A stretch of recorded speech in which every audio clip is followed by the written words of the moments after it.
Good afternoon, folks. We are live and up and running once again. Let me get everything switched over to the Jam Stream layout, and we will begin today's session.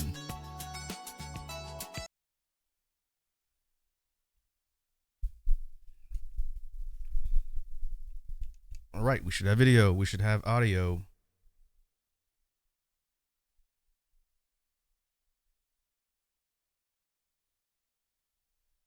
Hopefully everything's coming in loud and clear. Let me put on a quick loop I made while we were starting up.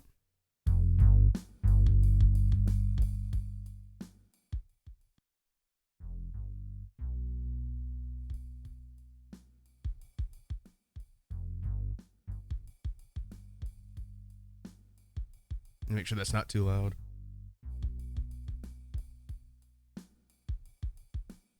I see Red Dragon's here with the resub for 17 months. Thanks for the resub, Red Dragon. Much appreciated. 17 months is a long time. Well, welcome to the Jam Stream. Hopefully you're having a decent Sunday still for a little longer.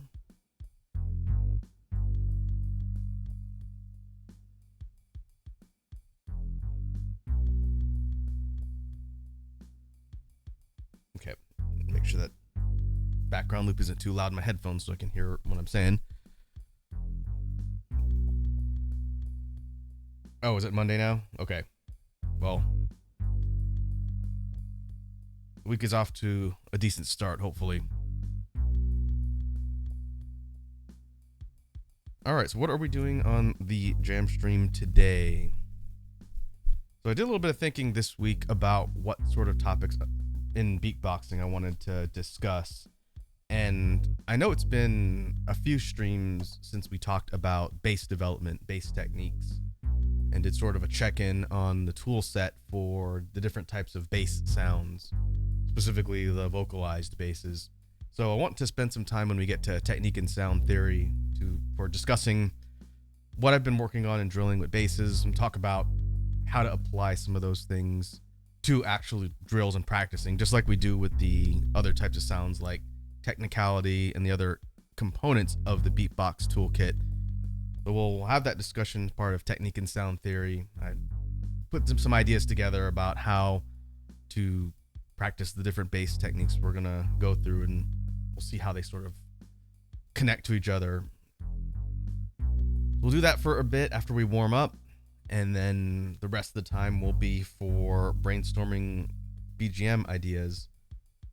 And what I might do, depends how long we end up going today, but I think what I might do once we're done with the stream is I might go and do some off loop recording, because I keep saying I need to do that, and there are a lot of tracks on here that we've recorded throughout the last several Jam streams and some stuff I've done offline, and I need to pull it over to my computer so I can start organizing those tracks for future releases. There's probably at least 24 of them. So I need to go and do like a big dump of finished songs, finished in quotes, so that we could figure out what to do with them. Also, should be before the end of the day today, if I can get stuff uploaded as soon as we finish the stream. But 329 should be launching today. I'll post a note on the Discord once the video's live for it. I just have to upload it and put it out there and everything. So finally, new music release. The EP is going to be officially out, so I'll also work on that after the stream. Might do that first, and then maybe I'll work on some recording stuff. So things are happening, finally.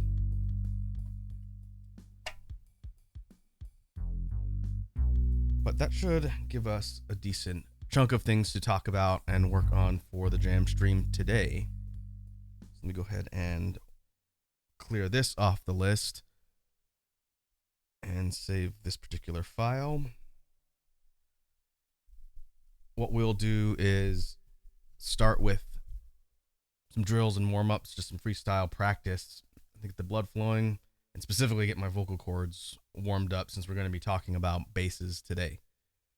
And this will be my chance to do our usual sound check. And so I will keep an eye on the readout. I think I have everything more or less calibrated. I probably sound a little different every time I do one of these because I have to recalibrate and reset all of the loop things because I use different files every time. But hopefully I'm coming in clear, and let me know if I need to tweak anything with the sound settings. Stuff is too loud or too soft.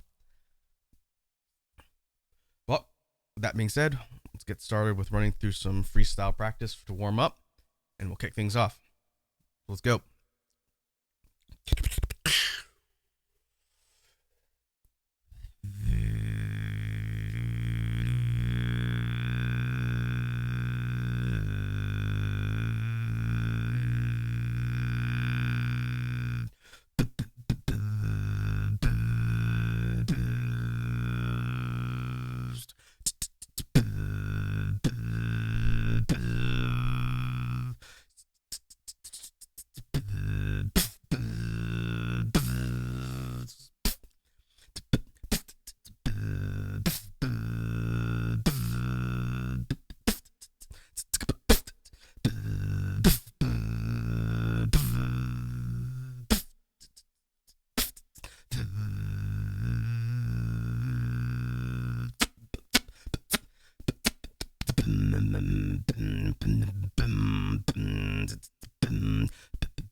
All right, let me grab some water.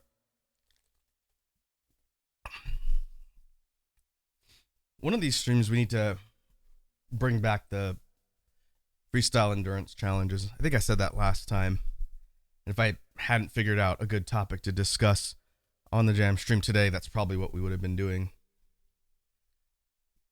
but we got to beat our 20-something minute personal best for nonstop beatbox freestyling. That's something I want to do at some point in the future. But let me go ahead and change the caption. I think it's a decent enough warm up. We will go into technique and sound theory.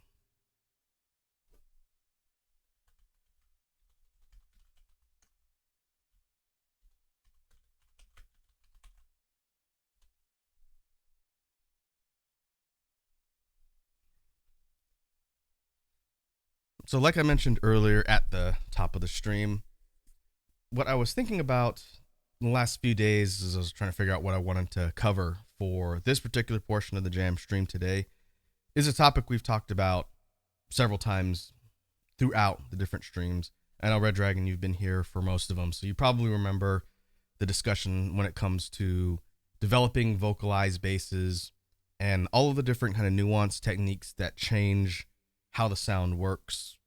Some of them are done differently in different kind of techniques, but the overall idea of taking vocalized sounds, in other words, a sound generated using the vocal cords in the throat and providing different types of texturing or distortion combined with the like harmonic sounds or subharmonic in the case of really low bass tones to create that type of low end sound, either as a supplement to a beat or pattern or routine, or even as an isolated thing to feature as part of something being performed or done.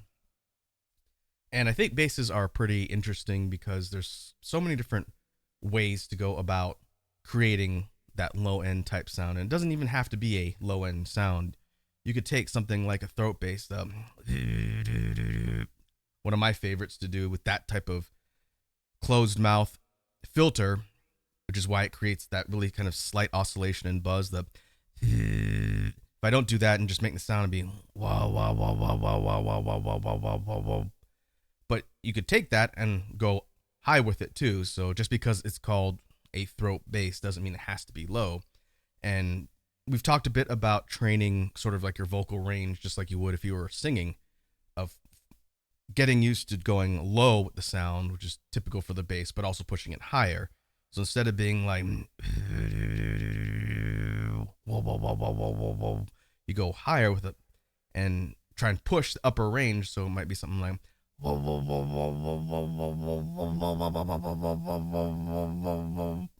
because of the kind of tightness and strain you're putting on your vocal cords to get the sound to have that distortion and kind of textured layering. It's a lot more difficult than just singing. If you're trying to just sing or hum a high note, something like trying to get that in bass format's a little bit difficult because you're kind of putting more strain on the vocal cords. So going from a to a, you can tell it's not super clean and breaks up a little bit because I'm not used to pitching my throat bass that high up.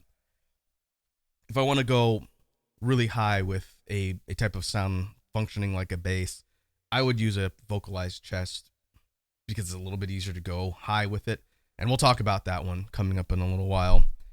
I want to cover sort of the three major types that I use as far as vocal basses. Throat bass, the first one we were talking about. A vibration bass, which pushes a little bit lower for kind of lower, heavier sounds. And vocalized chest. Those are the three big ones that I like to use. So we'll kind of go through them in order and talk about ways to sort of drill for practicing all of them too, not just how to do the techniques. Since if people watching this now or in the archives are curious about how to do the techniques, how to get the sounds to come out, I would recommend checking out the archives over on YouTube for the VODs to see in past jam streams, and they'll usually be captioned with something like working on basses, so you can tell what we covered. But I break down a bit more of the how to do the technique in those videos. So in the interest of time, unless people watching now want me to go into how to make the sounds, I usually tend to focus on what to do with the sound and how to practice with it. And so again, I'll leave the door open if people want me to break down any sort of techniques, since the whole point of these is a conversation. But unless we do a sidebar, I'll probably be talking more about the practicing, drilling, and application of said sounds instead of just how to get the sound to come out. Fortunately, if anyone needs an explanation of throat bass, that one's fairly easy to describe how it works. It just takes a lot of practice to get the sound to be controlled and be clean. A lot of people can usually get the sound to come out, but because your vocal cords aren't trained for being sort of stressed in that way to create the sound, it's just practice and getting comfortable with it. It does not feel natural. I can tell you from personal experience. When I first started learning basic beatbox sounds, even though I have some experience singing, I'm not a professionally trained singer, but I'm used to doing that type of vocal work. Doing a bass and getting something like a to come out cleanly was not easy. I had to practice at it for a while to kind of condition my vocal cords. One, for the feel of the technique and get it to actually generate the sound, but to be used to being stressed in that manner. And after doing it for, I'd say, about a year and getting conditioning, then I could get the sound to come out fine, and I just had to refine the sound itself and get it to sound more clean and controlled. And I'm still actively working on it. I think for me, knowing that I've crossed the threshold of just learning a sound to having like an intermediate level of mastery over it is when I can do the sound without having to warm up a lot. If I could do the sound cold, whether it's any sort of non-vocalized sound in beatboxing or the basses, if I can get the sound to come out without having to warm up for about 5 or so minutes, it means I've got a pretty good grasp on the technique, and I just have to get better at the technique. So as far as throat bass goes, thinking about the way I trained for it in order to get better with the sound, again, building control, building conditioning, and all that, that one was fairly easy in that I just tried to do sustained notes and learn how to control the actual notes and pitch. Because if you are just learning throat bass and you're trying to get the bass line or bass note to come out, until you get control over it, it's going to sort of waver a bit. There'll be a bit of oscillation in like the pitch, not just the texturing and the sound, but the actual note will be difficult to hold until you get more conditioning with your vocal cords to be able to do it comfortably. So if you think of like a kind of middle range note, like a wah wah wah wah wah wah wah wah wah wah wah wah. What I recommend people do when they're first learning how to do the sound is just hold the note for as long as you can and try and keep it steady. Don't let it go up or down in pitch. And if you don't have a singing background, that might be a little bit tougher because you have to kind of learn how to, one, hear the pitch, and then two, control it so that's not going up and down. So you want it to be just, I'll do it kind of open mouth. This is probably what they do for like Mongolian throat singing. It's almost an identical technique for how they get that sound to come out. So think of like a wah type of sound with the mouth open. So wah,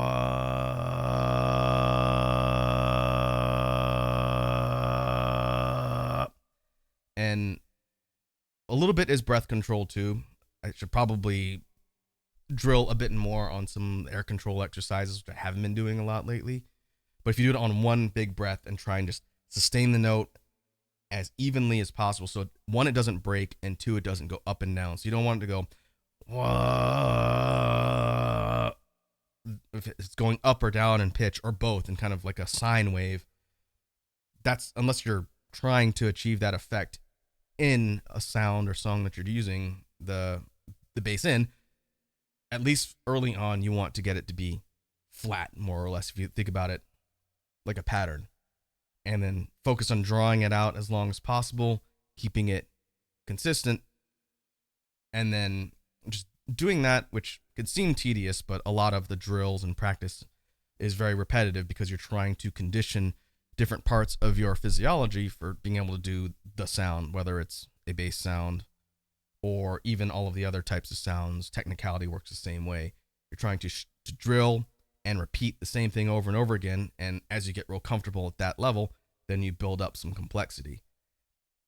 So if we think of the next level of progression for drilling a a throat bass sound, it would be changing the notes, maybe going from high to one or two steps lower, and then doing it consistently. So if we think of the example on one breath, we were going, and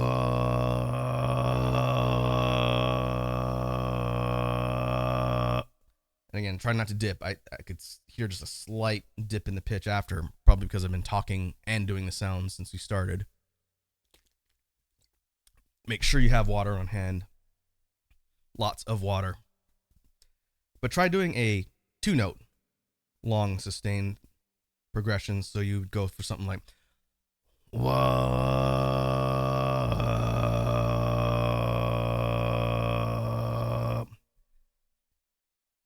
a little bit more difficult, and just stepping down in your voice, just like you were singing 2 notes, is going to take practice to get used to your throat and vocal cords kind of switching tones, as it were.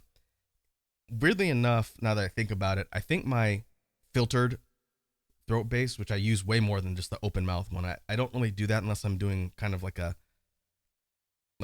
oscillating sound, like a wah wah wah wah wah wah wah wah. I don't really do that a ton. I tend to go for the it's the most comfortable, and I like the way it sounds more than the open mouth. And that's just done by, instead of doing like a wah, have your mouth wide open, is just closing your lips down a little bit more to restrict the sound coming out through a smaller opening. But not so much that it's cutting it off and making it buzz. So you don't want it to be that's lip bass, that's different. You don't want to buzz like playing in a brass instrument in music. You just want to restrict the opening so that creates a small filtered gap between your lips that the sound is coming through. So when you take the wah and close down on it, you get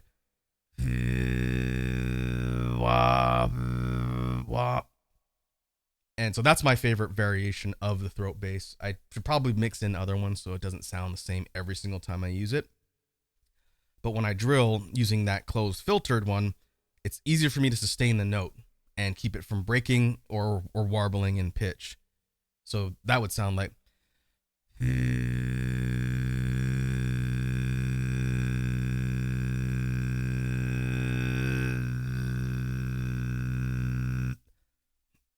still could be cleaner as far as maintaining the pitch without it moving at all. But if we take the second example for sort of the level 2 version of the drill and step it down, you would get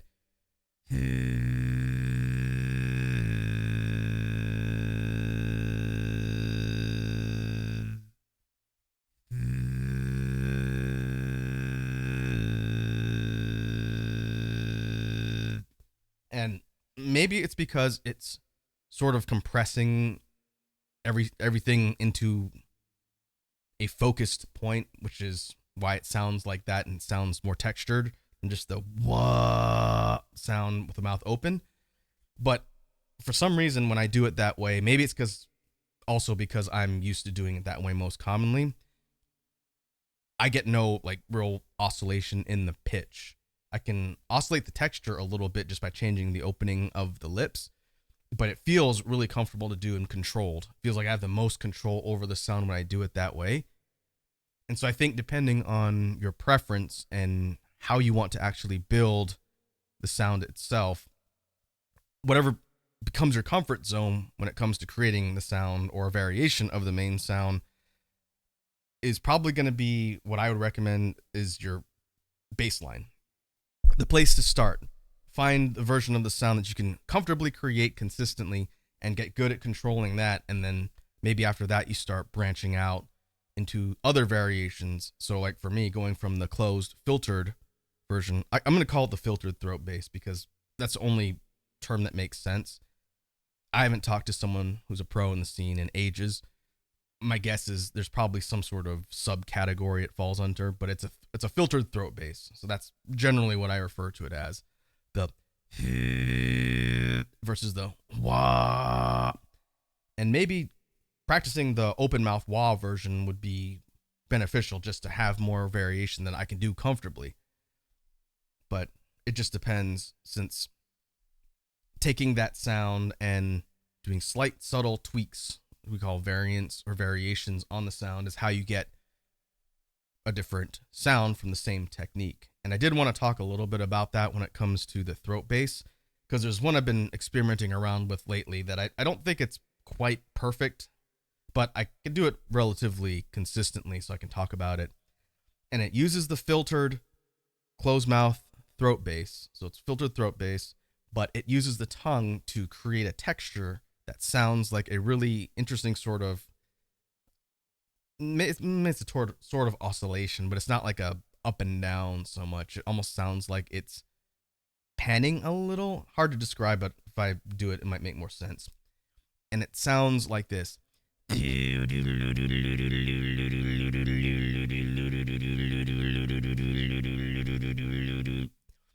Single note, but I'm essentially going dee with my tongue. Sounds really silly, but that is quite literally what I'm doing while I'm making the sound. And those movements with it's essentially a D and L variation with the tongue. It's creating a texturing over the sound as it's coming out, which makes it sound like it's going do do do do do do do do do. And you hear it in electronic music a lot. I can think of a lot of dubstep-ish, kind of heavier sounding songs with like heavy bass lines that will add that as sort of like a texture. You can think of it as like a texture over the sound, but it comes out pretty sharp to the ear. And again, I'm not an expert on doing it this way because I've only been practicing that particular variation for maybe a month. I did it by accident because there's a way to do a similar type of technique with hi-hat runs. And that's where the idea came from, when, as a quick sidebar to explain where this sort of came from as far as my practicing it. In hi-hats, just a T sound, closed hi-hat. Hi-hat runs, as it was explained to me by one of my teachers that I studied under, if you take the sound and you kind of go like a TS, a TL sound, you can create runs with it. So instead of just a, you can get like,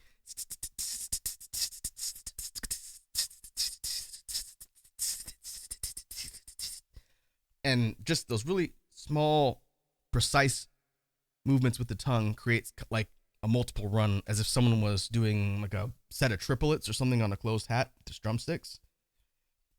I'm not an expert on it. I don't really do hi-hat run variations that much.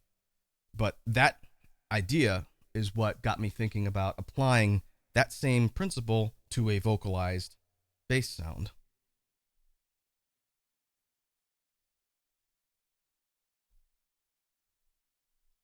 Specifically, the version that I just showed off. So if we were taking the, putting it on quarter notes,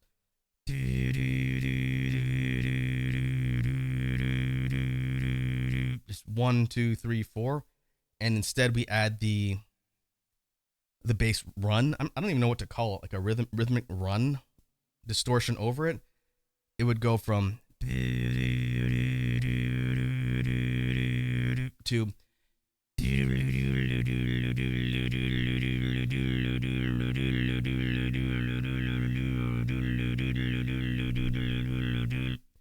and it creates that sort of bouncy, warbling distortion over it.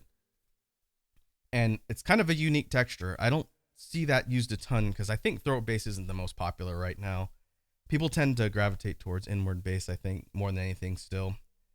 But taking that idea of adding the texturing and distortion over it and then doing things like changing the pitch can sort of create more complexity and more distinct sounds when it comes to a bass line or like a melody line in a song.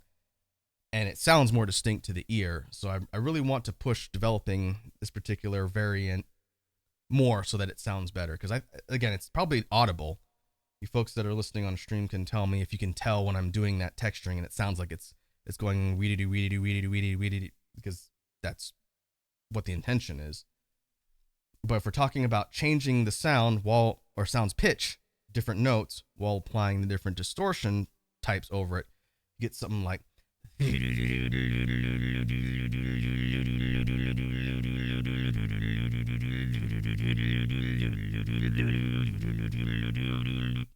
and just being able to move up, down, or arpeggiated steps, or like jumping between highs and lows, and having that sound be really clearly distorted, I think would be kind of a cool, interesting new way to take that sound and build things with it. And so I'll probably try and work more of that distortion type into like freestyle stuff whenever we get beat redeems or things like that, just to practice with it more and maybe start building some actual structured routines around that, just to try something different.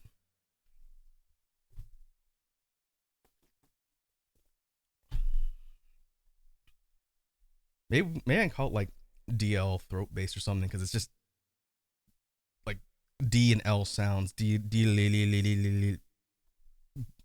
underneath an actual generated throat bass sound. I don't know. Maybe I'll look around and see if anyone actually has a word for that. I just haven't really seen it before. Like a lot of the things we talk about on these jam streams, I don't think I can claim credit for coming up a lot of this stuff, because I'm sure it exists out in the scene and someone else pioneered the different sounds first. But because I'm not really hooked into the scene as closely as I used to be, I have no real way of verifying that unless I see someone like a pro doing like a shout out or something and they feature that sound and everyone's like, oh yeah, this is the signature sound created by that person. So until I can verify that, I'm not super comfortable just saying, oh yeah, this is my unique sound, I came up with it. I don't really have any unique sounds that I could feel like I did. Probably the only one is the zip. Just because it exists in beatboxing, I don't hear it very often, but the way I do it is kind of unique, and I have yet to see someone do it that way. So if I were to say to someone else who's a beatboxer and they go, oh, what's your like signature sound or something unique that you've done, I'd probably say the zip, just because I don't see it anywhere. I'm sure someone else does it, but I just haven't seen it in large groups of people who are practicing beatboxing, and that's still a really fun and kind of integral key sound that I use in a lot of patterns and things that I create. And so I'd be curious.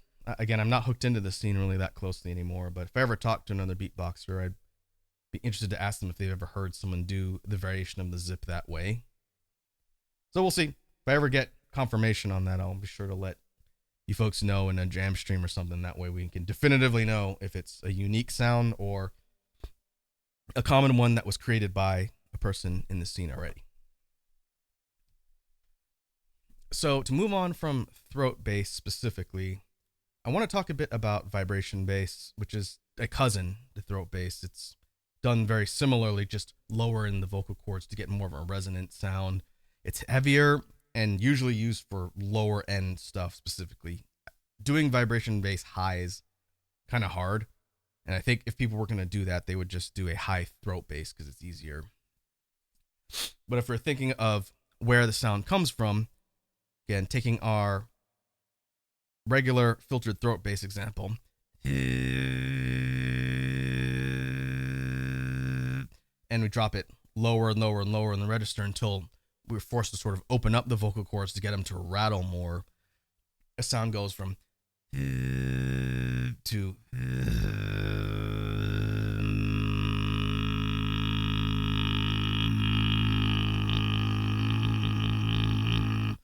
and if I'm doing that directly into the mic, into your ear holes, I'm doing it completely closed, so it's more of a hummed sound at that point, but you're hearing it sort of rattle more because there's more reverberation in the vocal cords. It's not as tight. To get the regular upper register throat bass to come out, you have to kind of restrict the vocal cords. For vibration bass, when you're dropping it down into the vocal cord area, you're actually opening them up to let them move around and reverberate more. That's why it sounds kind of rattly. And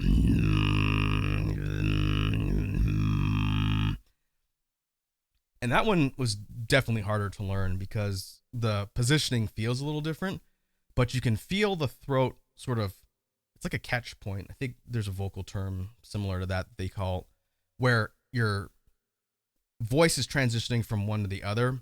I know from, I think it's chest voice to head voice in singing.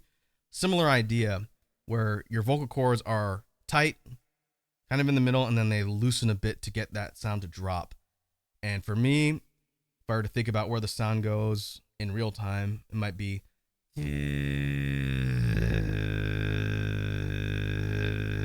about there. That's where it changes. And it's probably not super easy to hear on the mic, but you could feel it. You could feel it in your throat when everything sort of changes from the more constrained, tighter, regular throat bass to a vibration bass, and you feel everything kind of rumble more. And drilling for vibration bass is tough because you just have to get comfortable with the positioning and figuring out where in your vocal structure you feel that sort of change happen, and then isolate it and then just practice it over and over again. And that one I recommend people check out tutorials for learning, just because for me I had to watch several people explain the difference, and then everybody's sort of catch point and where it changes is going to be dependent on your physiology. And so it's not going to feel in the same place for everybody. But if you start with the regular throat bass and just keep pushing it lower and lower until you can't go lower anymore without starting to relax your vocal cords, that can be how you sort of zone in on where you have to start kind of loosening and opening everything up to let that lower sound kind of hit. So I remember trying to see how low I could get the regular vocalized throat bass. So kind of the comfort zone would have been around this sample pitch that we use for all the examples so far. But then as you go lower,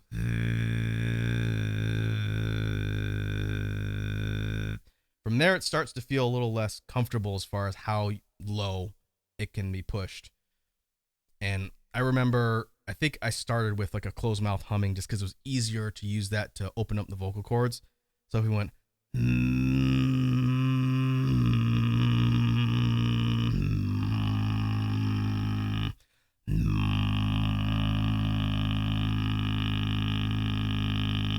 sound like a car engine.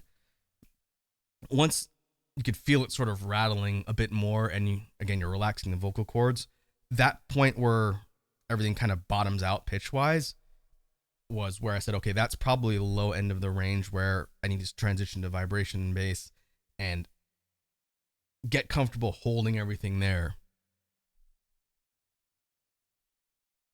Since being able to sort of hit the low point is fine, but if you can't hold it, then the sound starts to break up.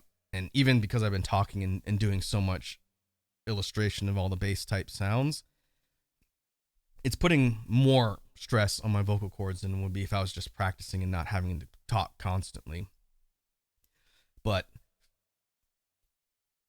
feeling where that lower point is, and then keeping the pressure from like your diaphragm where you're breathing is also really important, since any type of sound that's going to be coming through your vocal cords as like an actual audible noise, you need to be able to control your air using your lungs, obviously, but just like in singing, for being able to hit like a certain level of loudness or even range wise, high or low, you need to be able to have your air focused so that you're not running out of breath and just collapsing on the spot. So even when you're going low, I feel like vibration bass, because you're opening things up more, it burns through air faster. But you have to kind of support everything from the diaphragm so that you can actually push the sound lower. So thinking about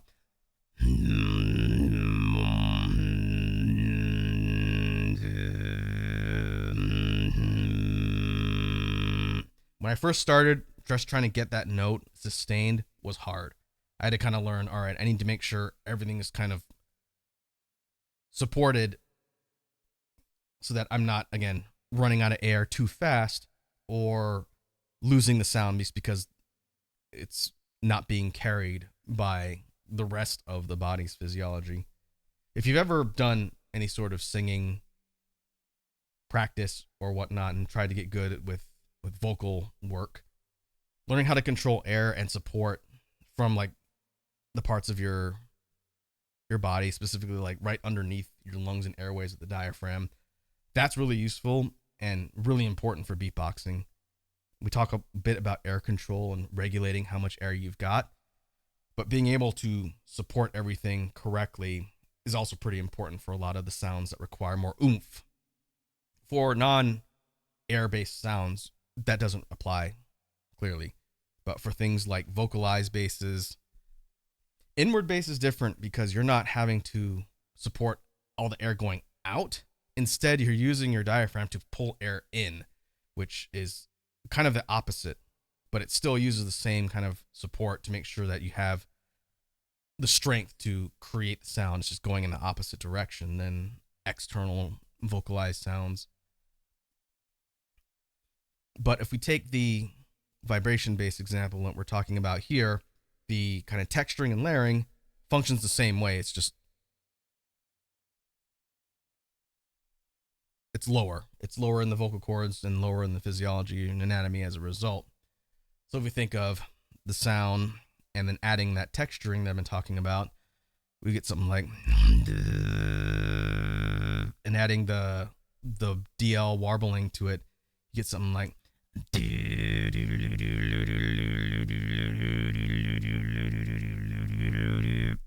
which should be audible. You should be able to hear it, the rhythm to the bass, instead of it just being a series of notes, sustained notes. But if your end result that you're trying to work towards is a heavy sound, like a drop or a heavy bass or something really kind of aggressive, then that's what you want to sort of be practicing so that you can control the sound. And whether it's a drop or just a section of a routine that you're doing where you want that really heavy kind of forceful sound, then you're going to need to be able to control it. And then if you're adding that texturing on top, being able to do all that while, again, maintaining everything so that it doesn't just break apart and you lose the sound. That's what a lot of the drilling is meant to help. So just like the other example, the vibration bass training type is the same. I would say get as much air as possible and try and just hold the note and control it at a sustained level as long as possible. And then from there, start working on changing the note. So to illustrate what I'm talking about, it might be something like,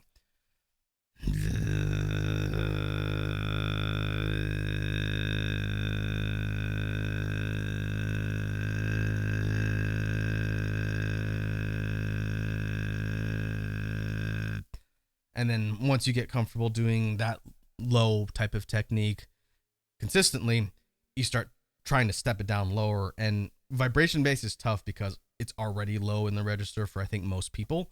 And trying to push it lower, you're forcing the range of kind of your voice and your vocal cords lower.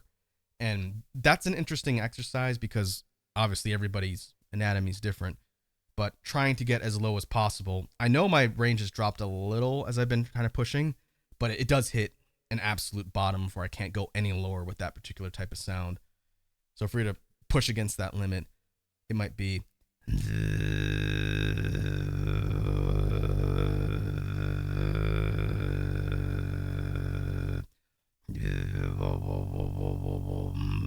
that's probably as low as it goes. I can't push it any further without it starting to sound really grainy and starting to break up, which does segue into the third bass training type, or bass type 4 training I wanted to discuss, and that's vocalized chest bass, because of all the ones I can do that's not inward, that one is the lowest that I can push as far as my vocal range goes.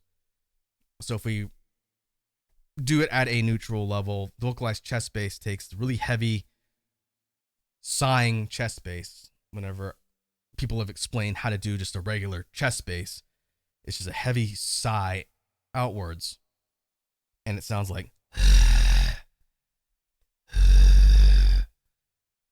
when you're first learning it, you should be able to feel it rumble in your chest when you do it that way. And the more you work at it and the more you practice, the heavier the rumble becomes. And it's something that you just have to practice over time because there's not a ton of range to chest bass. It's just a low rumble. But the more you do it, it'll start going from just a to like an actual heavy reverberation in the chest. I can feel that. It shakes my entire chest when I do it. But when you combine that with a vocalized sound, you're doing that heavy exhaled rumble with a hummed note on top. So that's how you're getting a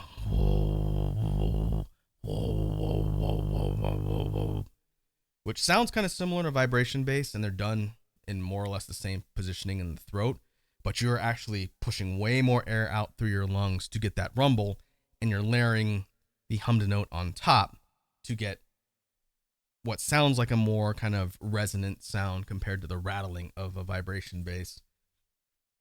So if we were to think of where that puts us on the register for the sound,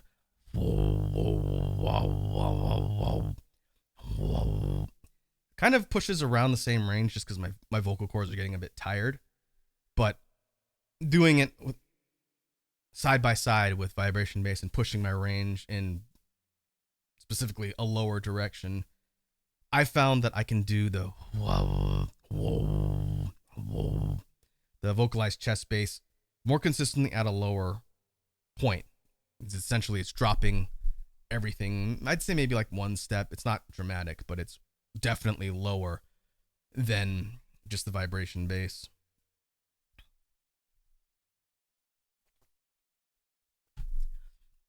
And what I find helps distinguish the sound a little bit more, at least the way I do it, is adding a bit of texturing with my lips to kind of create like an ooh type sound. So instead of just being getting a bit more of a rounded sound makes it sound different from just the vibration bass, and that's how you get something like. Again, they're probably going to sound really similar because my vocal cords are stressed a bit from having to illustrate all these back to back. So I clearly need to train more for endurance. But vocalized chest bass is fun because it can give a bit more of a distinct lower bass type flair to things like drops or lower bass lines that are being done in a song. But what I wanted to illustrate that I mentioned earlier on in the discussion is the high end application of taking the heavy chest bass and adding a higher note instead of a lower note. So we think of just the chest bass by itself and adding a high hummed note over it, you get something like. And I've always called this like the Marge Simpson because that's what it sounds like. I have no idea if that's how the lady who does Marge's voice actively does the sound. Probably not. It's probably just like a growl. But taking the heavy chest bass and adding the high sound, that's how you're getting a. And then changing the kind of texturing on it will give it that oscillation. That's why it sounds almost like a siren-ish. Think of like dubstep songs that go into like a high register for their drops and their melodies. Something like. And then transferring back like to lower and going from high to low.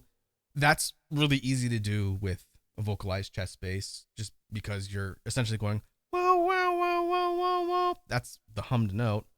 And then you're just combining it with the heavy distortion. And that's how you're getting a. Homie. And if you really push it, you can get it to rattle a lot more, which I know Marge doesn't sound like that. But if you wanted to use your tongue to get a little bit more of a texture on it, that's a really interesting way to change the sound into like a form that'll slot in really well for something, again, functions well for drops or a low to high kind of like oscillation type sound, like something's revving up. You hear that in dubstep stuff a lot. So something like. I've done that before with just tongue bass,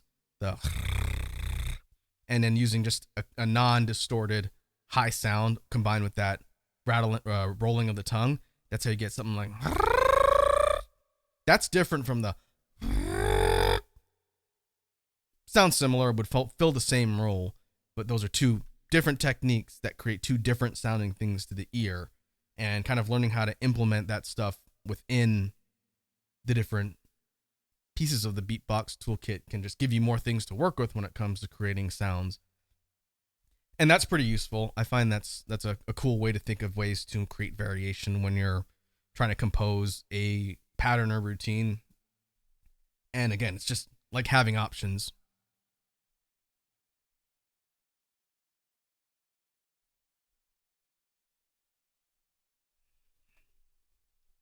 And then if we think of a bonus type, and said I'd dedicate a whole stream to this, but because we're talking about it now, I'll see how well I can kind of illustrate it, but it's probably not going to be the cleanest, especially with my throat and vocal cords being a bit tired. But we talked about all of the external basses, all the ones that are externally vocalized or breathing outwards. But the opposite, inward bass, is exactly what it sounds like. Breathing in and using the vocal cords to sort of tighten around the inflow of air to create a low bass sound. And again, this has been the sound that's been one of the most difficult ones for me to learn. And I still am not where I'd like to be with it, but we'll talk about it here just to kind of round out the discussion about technique and sound theory. So thinking about where in the vocal cords inward bass comes from, to me it feels lower compared to like an external vocalized throat bass. So breathing in while tightening the vocal cords to get that lower reverberation, you get and it's going to sound a little bit kind of crackly because I don't have it warmed up. This is one of the sounds I cannot do just cold because I'm not that good at it yet. But if you're breathing in, and it's different from like a vocal fry where everything is really tight and you're getting kind of a sound, that's external, but you can do that vocal fry inwards. That's not what inward bass is. It's actually done pretty similarly to the external ones. It's just you're breathing in, and that is difficult. I think that's one of the hardest things in beatboxing to learn. But taking the a little bit easier for me to do with my mouth closed. So you're humming inwards essentially, but you're trying to push it lower. So instead of it just being a sung note, it's a distorted note. So if I kind of practice drawing it out a little bit more, it gets cleaner. And then eventually when I can do it comfortably, you get more of the lower subharmonic and it actually sounds more bassy instead of just kind of like a crackly rattle. But inward bass is useful because it has a potential to hit like the lowest register of all the basses that I've seen, because maybe it's because of the way the vocal cords are interacting with air going inwards, but I know my low range is absolutely the lowest with inward bass compared to the outwards ones. But even just thinking about like a sung inward note, not a distorted note, but just singing inwards, which is kind of how I learned how to just do the technique to begin with. If you breathe in and tighten your vocal cords enough to where you're trying to sing a note, just like you would if you were singing outwards. So you might get something like, which is the same as outwards, but inwards. If you can do that, then you've got like half the formula for learning inward bass. And just having someone explain it that way helped me a ton when I was learning the sound, because I was trying to breathe in and figure out where in the throat to isolate the actual tightness to get it to reverberate. And then someone just said, well, learn how to sing inwards first and hold a note. And then from there, start systematically pushing it lower until you can feel it reverberate. And that's what got it to click in my head after like 2 years, at least, maybe almost 3 years of trying to learn that sound. That's what got it to actually connect and got me to actually get the sound to come out.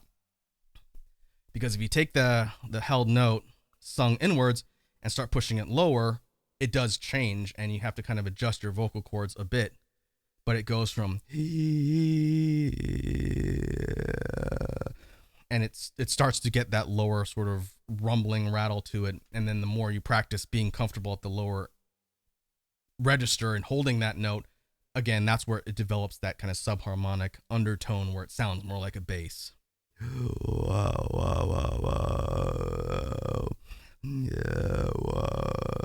And I'd probably take me like a good 5 or 10 minutes to do that consistently before you start to hear it. I won't burden your ears with hearing me try and get that sound to come out. But once you can do the inward bass reliably, then slotting it into actual patterns and whatnot becomes the whole next level of learning. Because unlike the outwards ones where you have to breathe out in order to put the sound wherever you're going to put it, for the inward one, you have to learn the same thing, but inwards.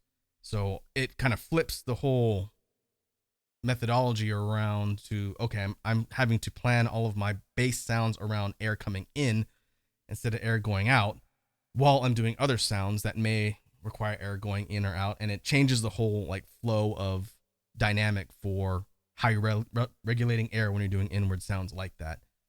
And eventually, when I feel like I can do the sound consistently enough to be able to use it on command in songs, I will probably devote the section of whatever stream we talk about it in its entirety to what I've learned about airflow and management, because I can tell you right now, I can do the sound sort of roughly. I can't do it in a song or pattern or routine consistently at all for inward bass. It's very difficult. But I want to be able to control the sound more before I can worry about slotting it into different parts of a song. So that's a bit of a preview of what we'll eventually be talking about in the future. That one's tough. It requires just a lot of drilling and practicing, getting the sound to come out the way you want it. But for anyone who's curious about how I got the inward bass to sort of click in my brain, it was learning how to sing or speak inwards and then pushing the sound lower. That's how I got it to work. Everyone will be different, and I always encourage people to check out a lot of different tutorials when it comes to how people explain it. Since, another case in point, learning the lip roll, I had to have several different people explain it several different ways where someone said something that clicked with how I was doing it, because I couldn't do the basic dry lip roll for maybe a good almost 2 years after learning. I learned how to do the inward one first, which is backwards. But either way, inward bass, that will be something to talk about in the future when I feel like I'm better at it.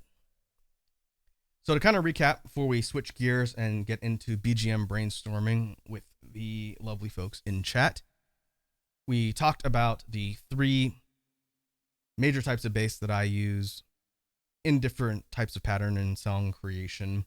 The throat bass, the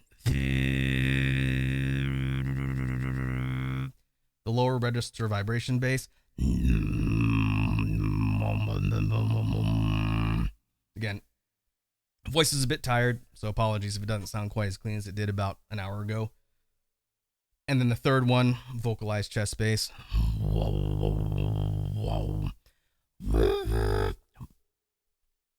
Plus Marge Simpson. And then we did a real quick touch on inward bass. I will think about some other ideas for recommendations for drilling. Again, doing sustained note practice I think is good, and then working on switching between 1 or 2 or maybe even 3 notes as you ramp up comfortability. But I'll think about some other ones that I can recommend for if people want to practice all the different types of these vocalized basses in the future. That way, when we come back and eventually do another bass check-in in, like a month or whatever, I can bring those tools and we can talk about them in technique and sound theory. And hopefully for folks that are interested in learning beatboxing, it'll be helpful. I do like talking about this stuff, but I also treat these jam streams as a forum for people to be able to learn or ask questions if they're in the process of trying to figure out a lot of this stuff. So again, hopefully it's an interesting discussion, if nothing else. But let me go ahead and switch my caption. We're going to jump into BGM brainstorming, and I'm going to have to change my mic setup briefly. So let me change my caption, then I'll swap my devices around. We'll turn the synthesizer on, make sure everything is piping into the loop all right, and we will see what kind of ideas we can come up with for potential BGM tracks. All right, let me do the caption first.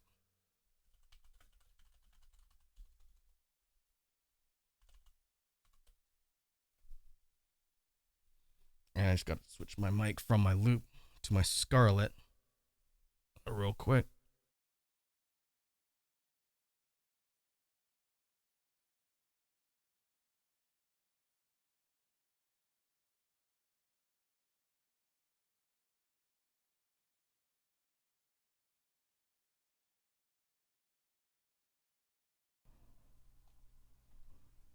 Okay, should be audible on the mic for Scarlett output. Let me know if you can't hear me clearly. If I turn off the boosts and we turn on the loop station, the synthesizer stuff should be piping in here.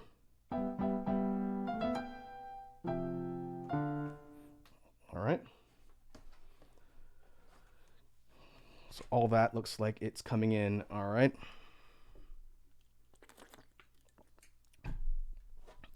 So now let's see what we can come up with as far as BGM ideas for future projects.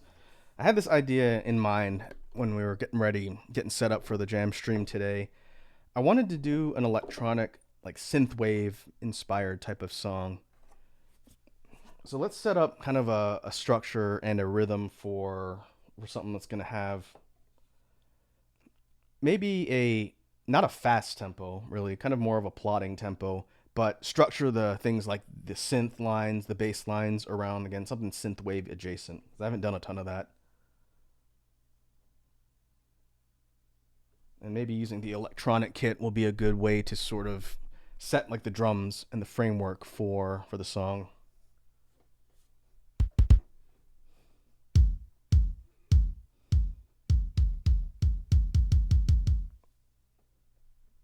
All right, and make sure we're not going too loud with the inputs coming from the synth itself.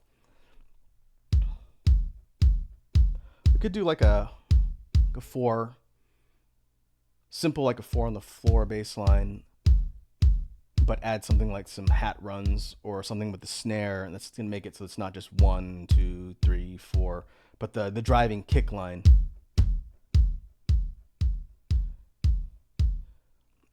Let's start there and see what we can come up with.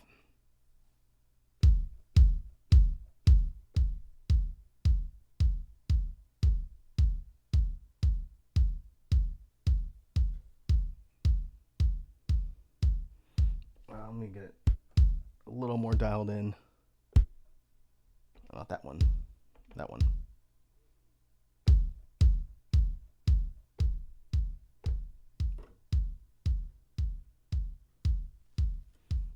Okay, real simple kick line.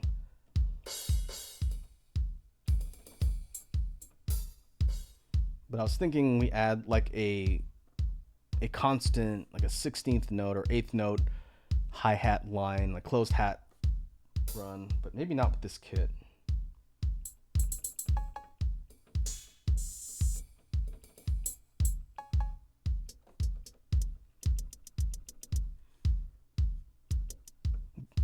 Now that could work. That's gonna be tough because I'm having to hit the key really fast and really consistently for the entire count. So let's see if I can actually do it accurately here.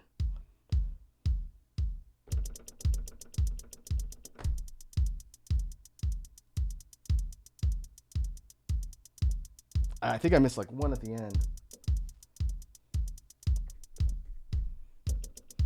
And I'm going to drop it down a little bit so it's not quite as loud. Because we don't want it to kind of have a cutoff at the end. We want it to be rapid and constant.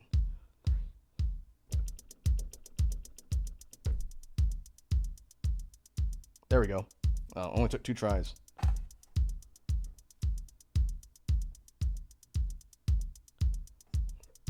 Now we need a snare.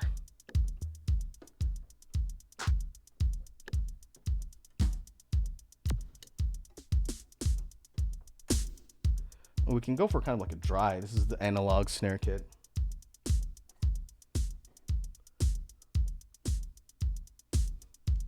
We could layer a couple things underneath this, so it's not just a sound by itself.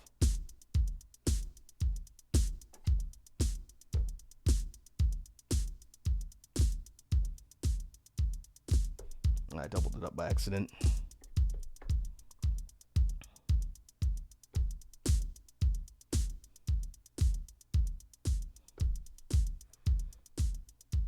There we go. I was thinking maybe add like a bit more of like a dull snare underneath it. Maybe really in the background, so it sounds kind of more like a punch instead of like a really dry hit.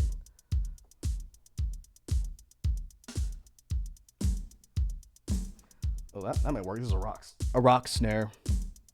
If you drop it way in the background so it's just barely audible, that might work.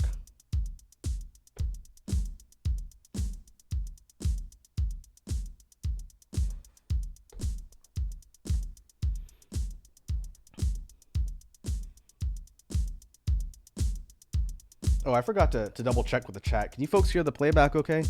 It might have been a little low. Let me up it a bit. I can just turn my headphone volume down so I can hear it.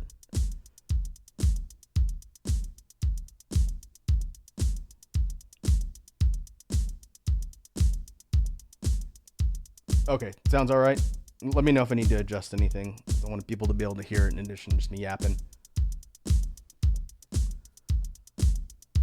Okay, now baseline. What I think I want to do for the baseline is I want to go guitar to bass to give the low end some boost and go for a sliced rhythm, but to kind of get that sort of driving constant sliced bass line you hear in a lot of synth wave type stuff. Again, that's the genre we're trying to work with here. So I don't know how to really describe it other than what I hear in songs, but kind of like that kind of sharp but bouncy synth line. I've always liked that in kind of retro style synthwave stuff. So let's see if we can duplicate that with a low heavy bass line.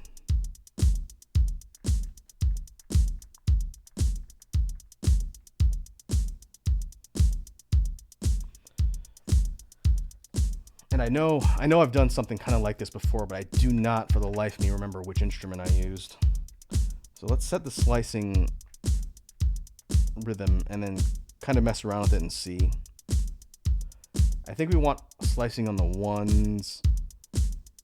Let's go eighth notes.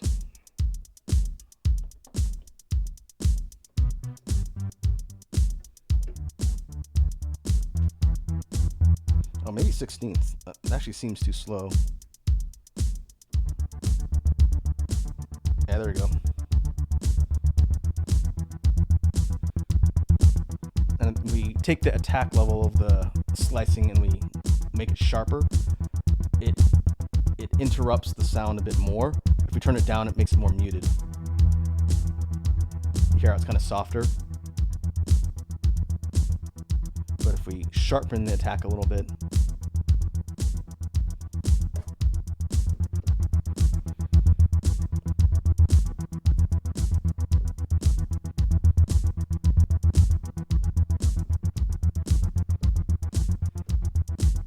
okay, I think that'll do for the rhythm. Now for the guitar to bass.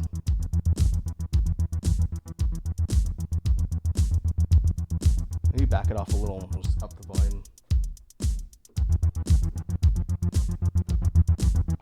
And I gotta figure out where we're gonna start with the bass line. I was just using this note right here. What is this, a E? As kind of a starting point to set the rhythm. We can even do a pan effect so that the rapid sort of pulsing of the bass is moving around the headphones a bit in the channels.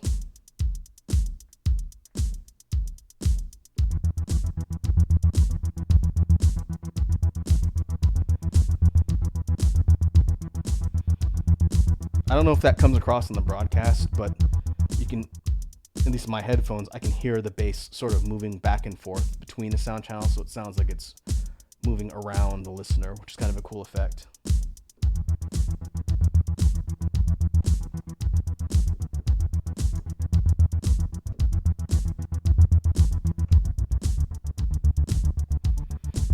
Ooh, if we go down one step.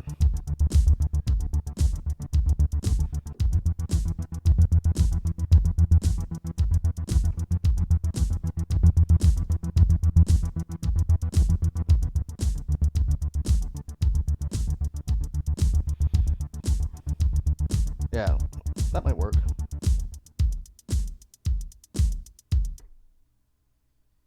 Okay, let's see if we can get it to sync. Let's start on the right note, that would be helpful.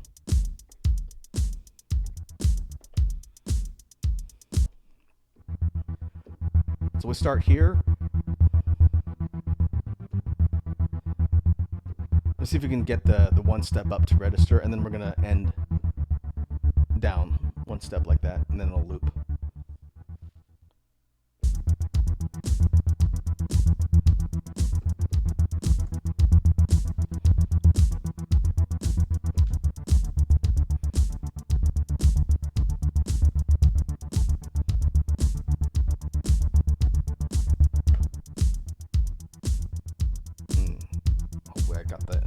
tail to loop correctly.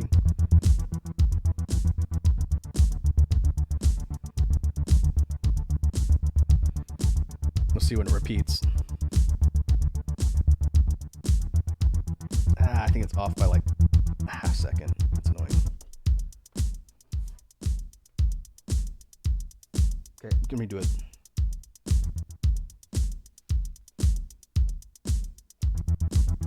Oh, maybe that's why. If it started on time, that would be helpful.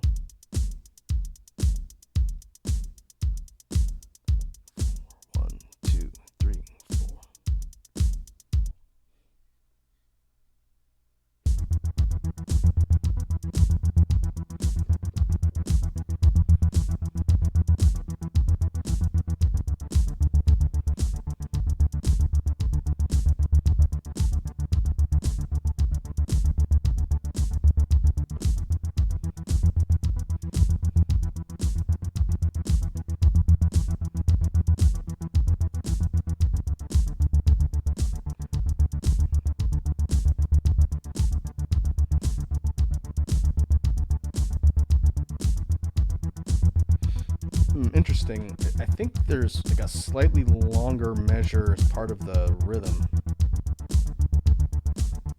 because there's definitely like a small section of that measure I can hear in the repeat. I wonder why that is.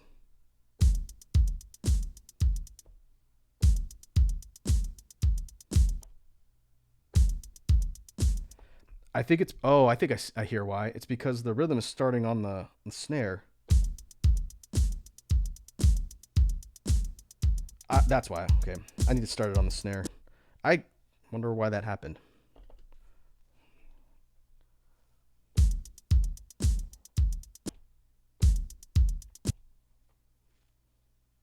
Okay, so I think I cut it off at the wrong spot because I was expecting it to start on the kick, not on the snare.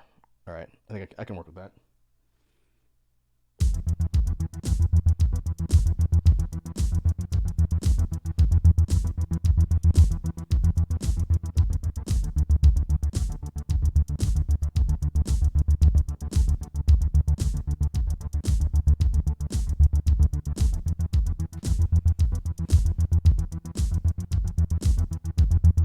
I think it means it's going to be staggered slightly.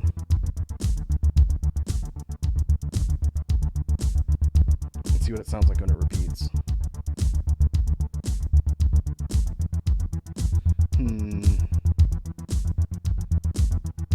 Yeah, there's a slight pause.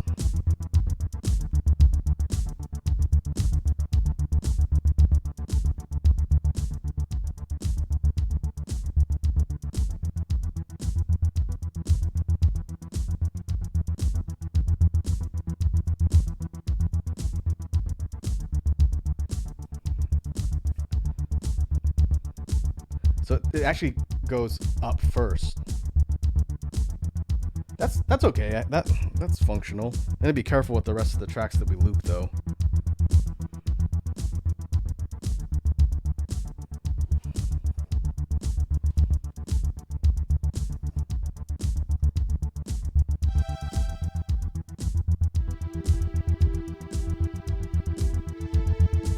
I'm thinking we do like some string chords to pair with the bass line and the rhythm.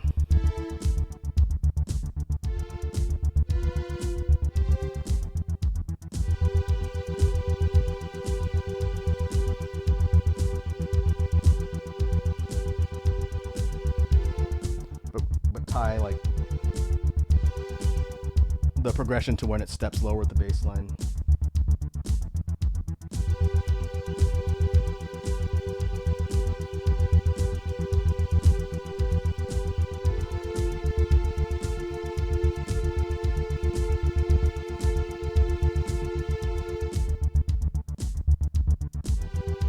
Maybe we do like a rest. We have it rest and then come in so that it matches the step up.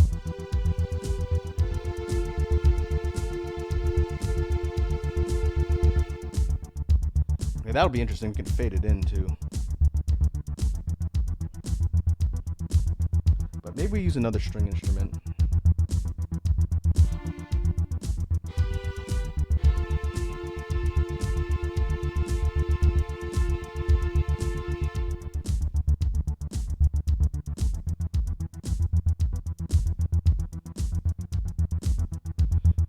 let's see if we can have the strings come in.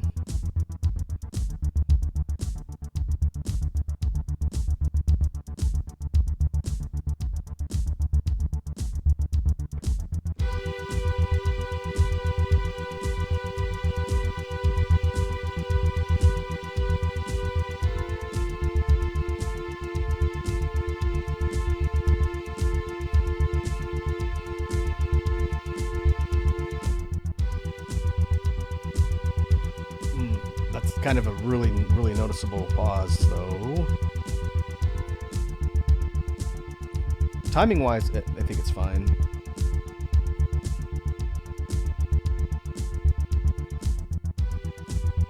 I might have to fade that in if I don't want to re-record it.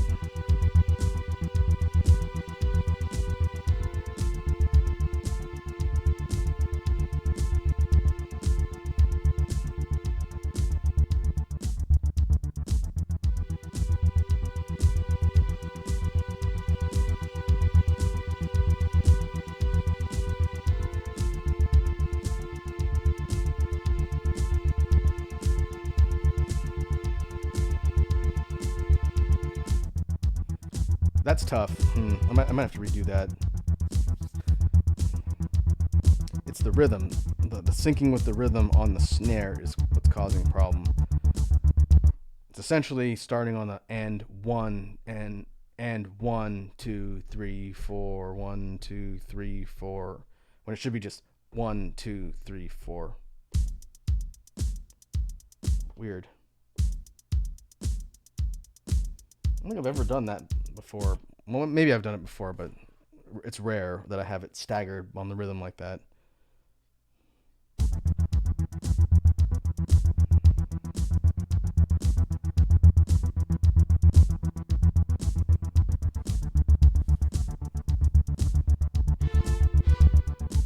Let's see if we can get that to sync a little bit better.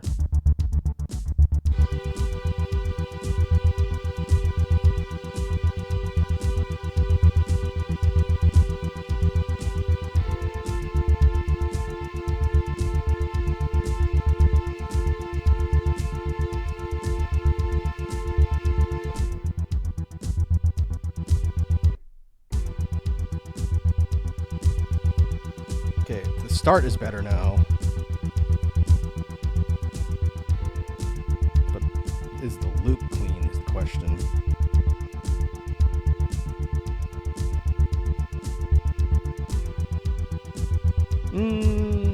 It is clean, and it basically puts that rest in there that I was trying to do manually. Okay, alright. I think we can keep that. We can work with that.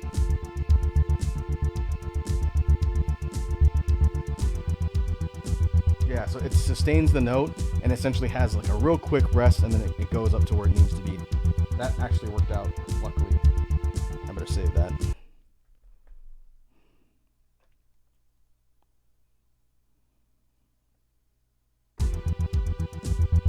That way we have it captured.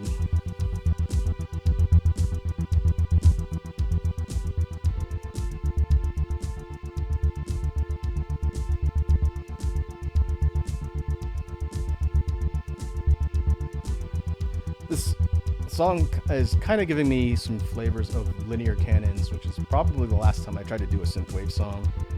So we'll need to make sure we don't kind of replicate a lot of the instrumentation that was in that one. That was a few releases ago. But I'm thinking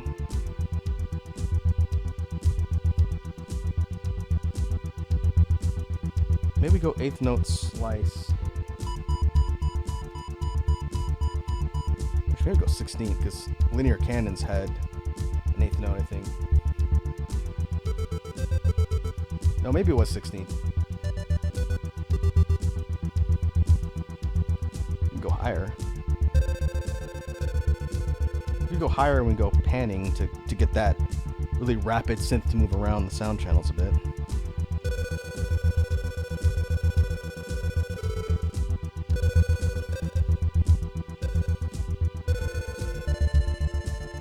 We're using synth 329 to kind of get that kind of video gamey type sound.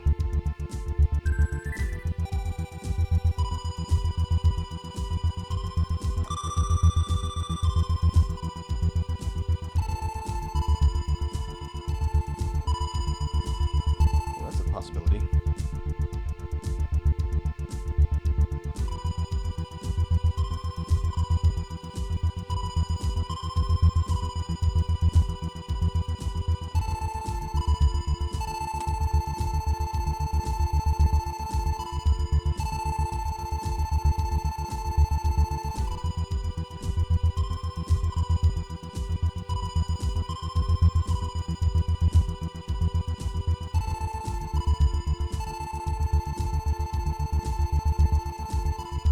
Did we get the clean loop though? Yeah, basically I'm having to hold the loop maybe like 1 or 2 seconds longer than I'm used to where the timing break is.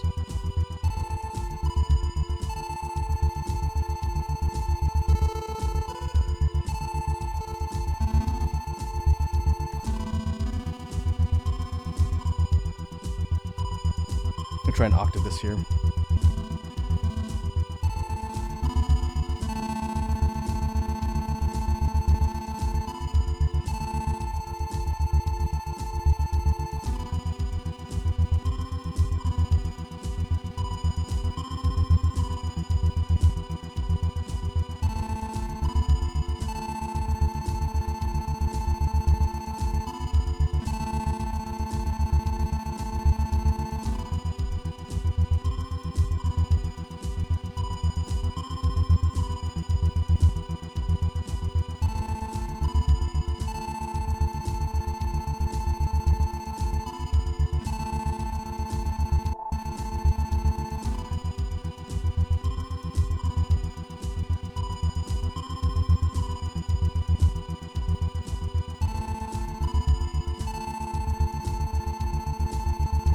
Okay, I think that's pretty functional.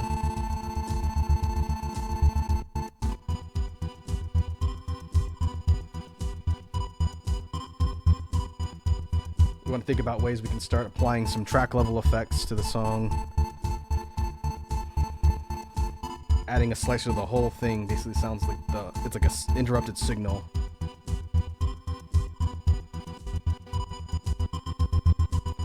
Ooh, 16th notes is interesting. I don't know. It definitely sounds faster when you do it with 16th notes.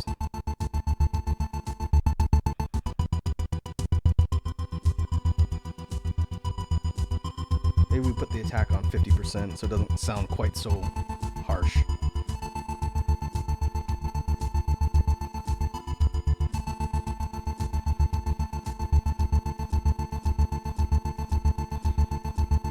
Could even use beat repeat.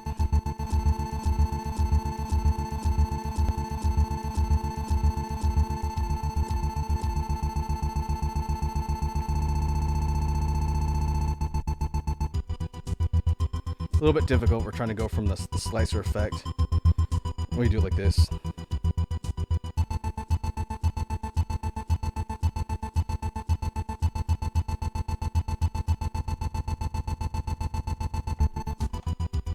And that's tough, but we could definitely pull it off if we want to do something like a drop.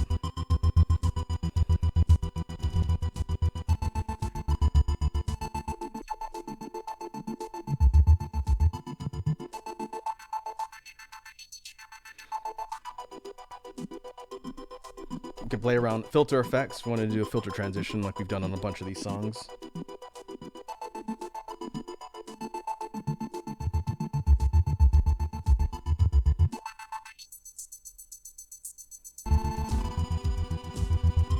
Now, cutting the track level effects on and off is going to be tricky because of the way this particular set of loops is timed.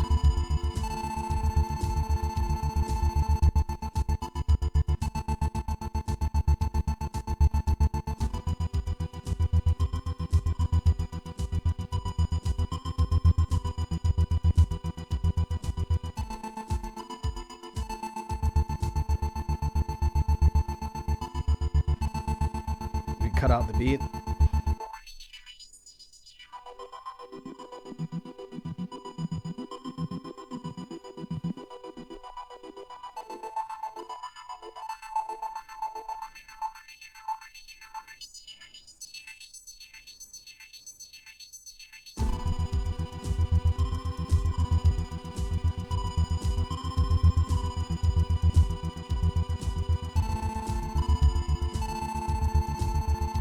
thinking about something to put on the 5th track since we've got 4 or 5 loop tracks full. Might not need anything though. I think we might be able to do some interesting stuff with just playing around with the effects. So let's save this.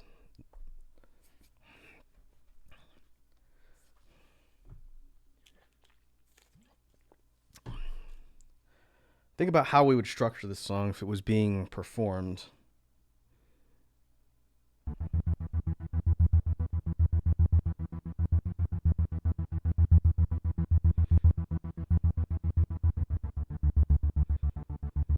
Starting with just the bass line does make it sound like it's weirdly staggered.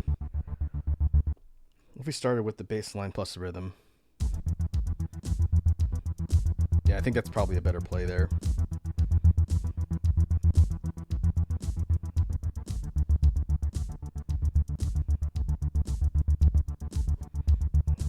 And bring in the synths.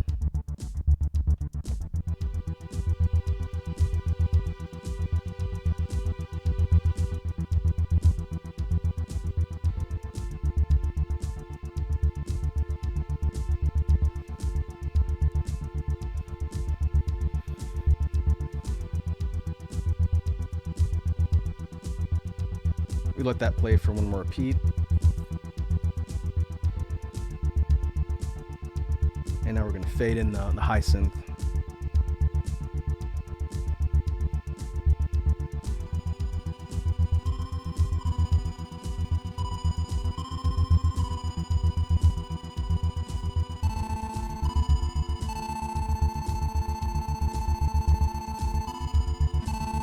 Ready to filter transition here.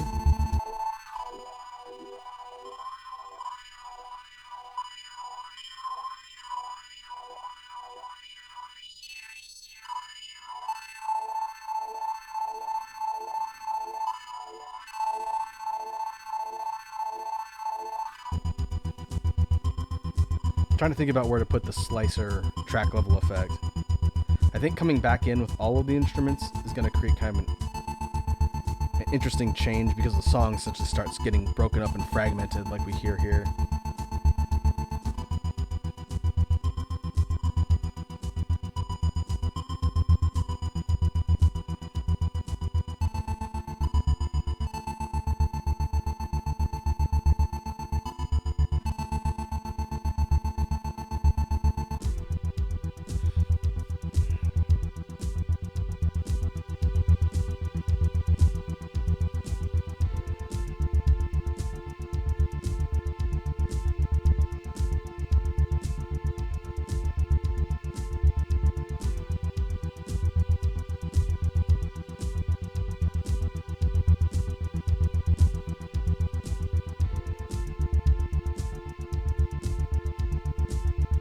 Think about how we're going to outro everything.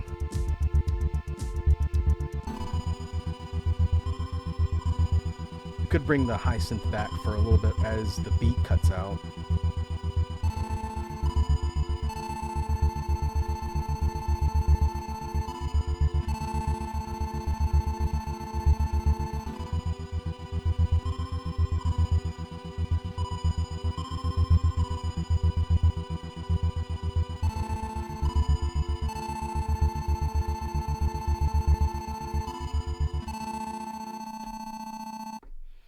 We could completely fade out to the end and leave just the high synth playing by itself. That would be interesting. I know we've done that for a couple. I almost feel like maybe adding... I don't have a third slot. We could add delay.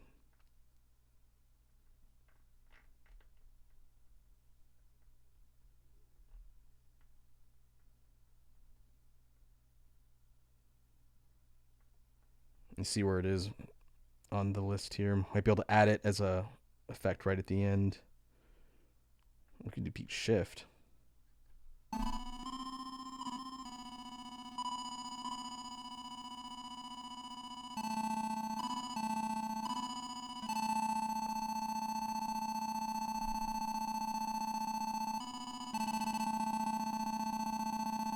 Now that's beat scatter.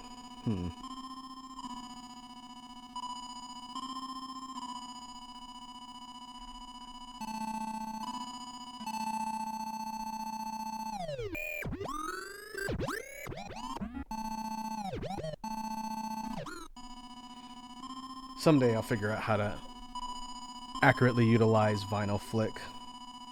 It's a fun effect, but it's really hard to use.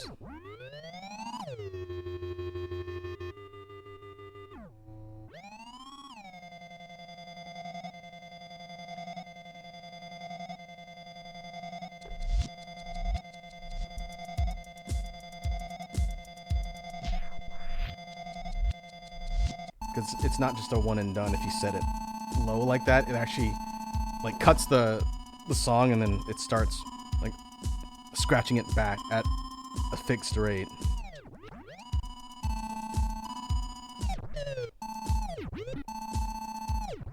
But if you turn the effect on, twist the knob a little bit, and then turn it off, that's how you get sort of like the regular record cut that you see on the DJ turntable.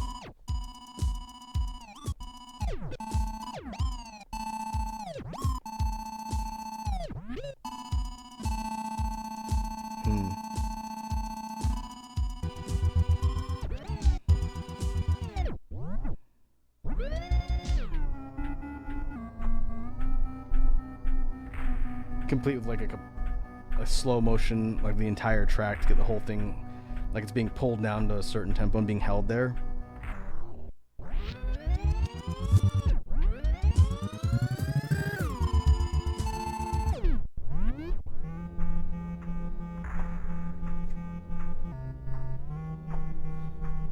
That does create an interesting effect. I don't think I would ever use that in a song,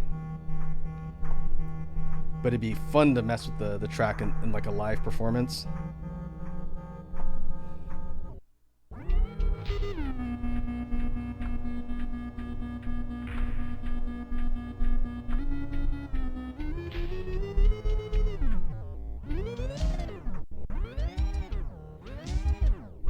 You can kind of mess around with the pace of the song in real time. That's essentially what it's doing.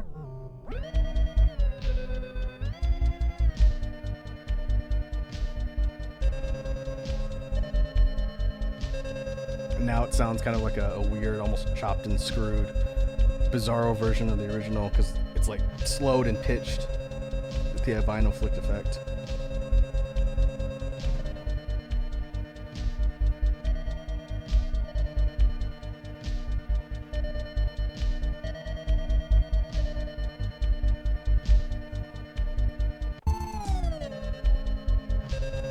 That's actually interesting. I can set that as a preset with the track level effect, so whenever I turn it on, it'll set it to that level.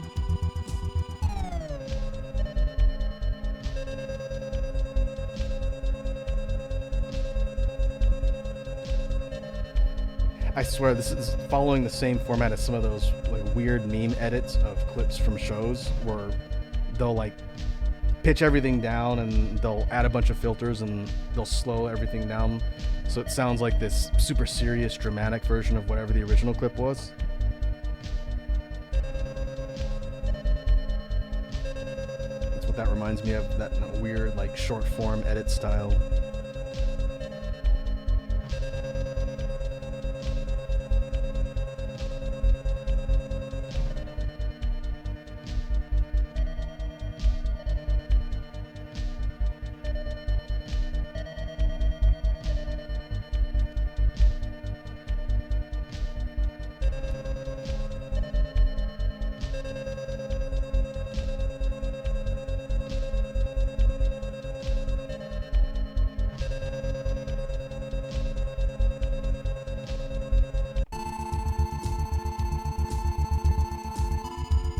If you turn it off, then the song just picks up in the loops, the sequence of loops where it left off like nothing happened. I wonder if we can get that to transition evenly.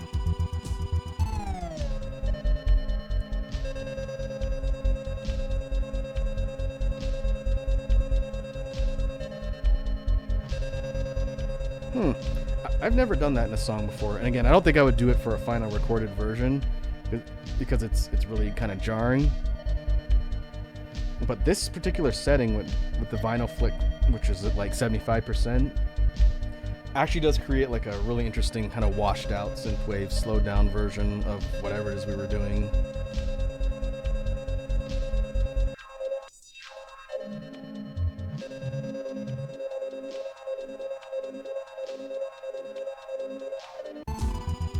Hmm. Okay, let's go ahead and save our progress here. This one is interesting. So let's open this one up to suggestions for a name. And before we move on, let's see if we can do one more after this. But I could definitely see this one slotting in pretty well for like a electronic, more higher energy release.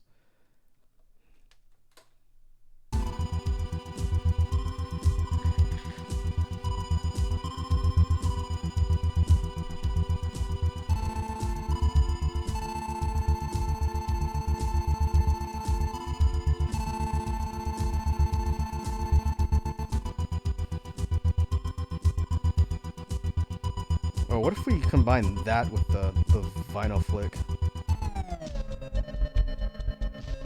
Oh, the slicer plus that makes it sound really sort of distorted. Okay, so yeah, don't turn those on at the same time.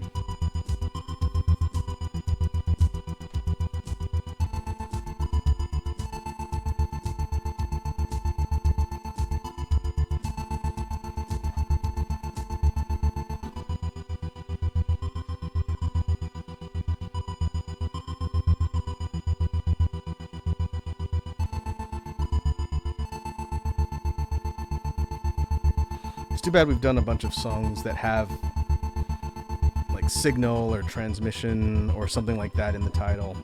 We've got a couple like that already. I can see on the list now. This one would have been a good one for like interrupted signal. We could do oscillator. I don't think I've done that for a track title. I'm gonna write that down unless someone else can think of another track title that sounds more appropriate.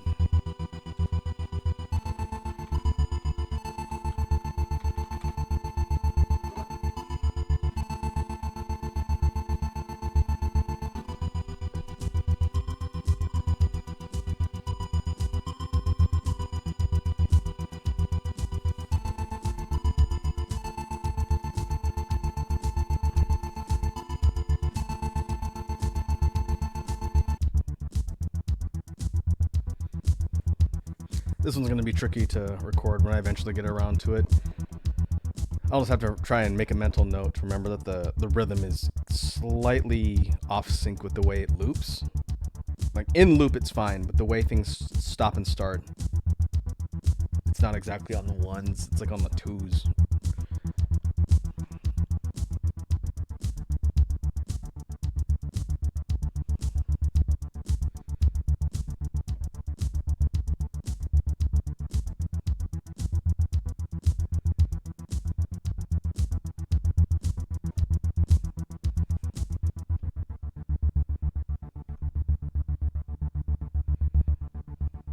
Okay, let's go ahead and save that here.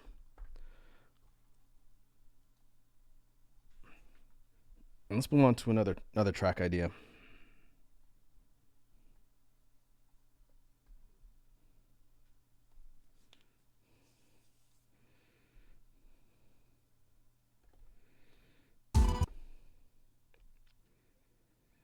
Okay, so we did a more faster-ish paced synthwave track.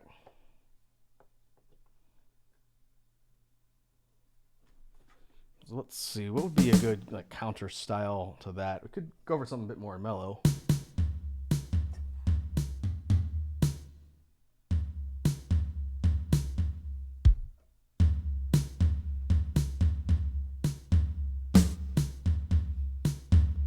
Maybe kind of a more ambient, mellow, like chilled type sound.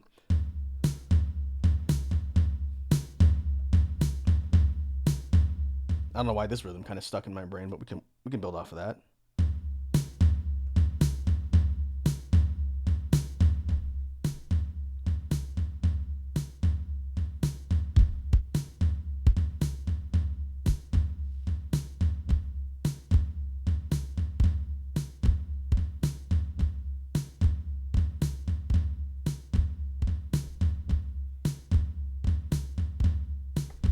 Trying to put a more audible kick under it, but I missed.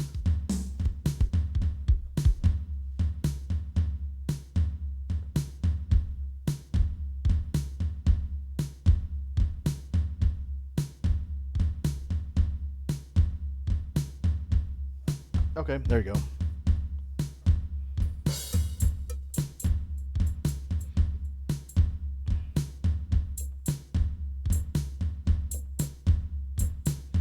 Thinking like a tambourine hit.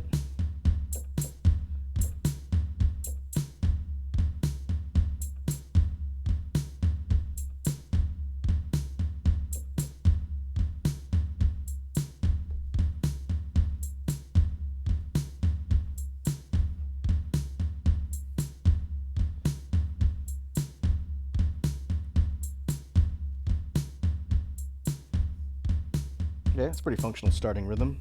Now for the bass.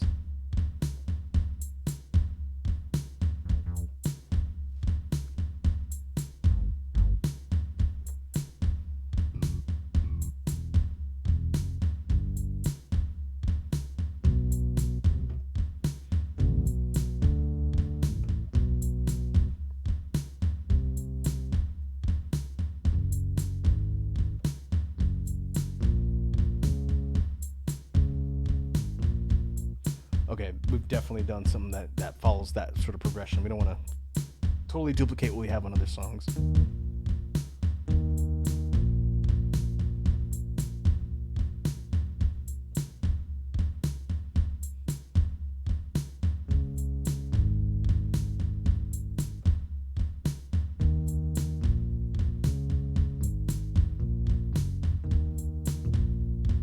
We could have a more moving bass line. That would be different.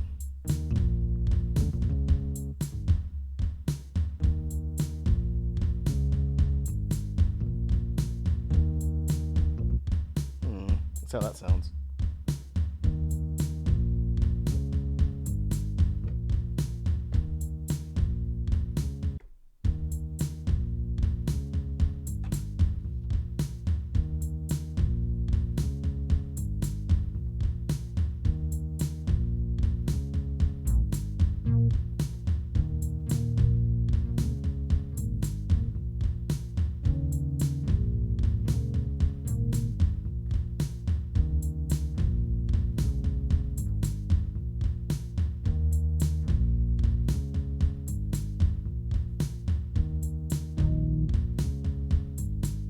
Octave it.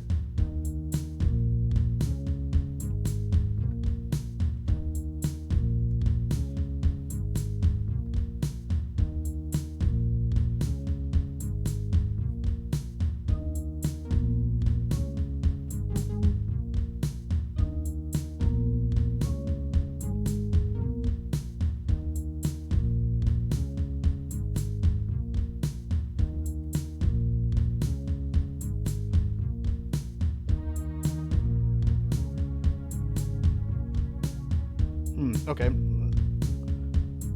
I think that'll work for a bass line.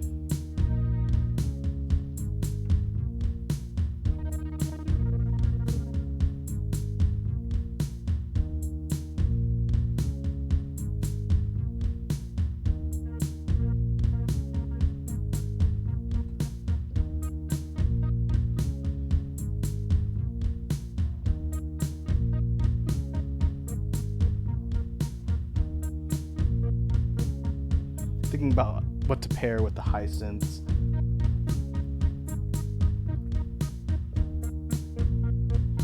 This is a string. Maybe go higher up.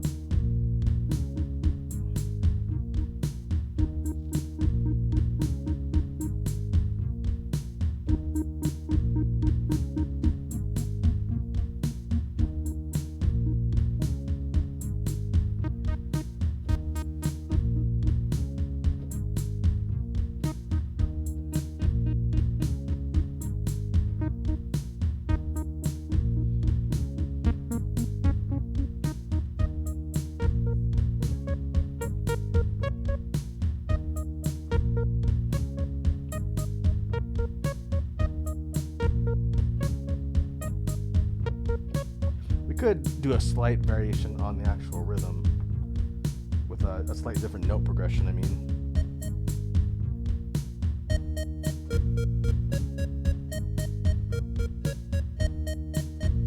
that's not bad. If we add a little bit of effect to that, ooh, give it kind of that resonant synthy sound. Drop that even lower.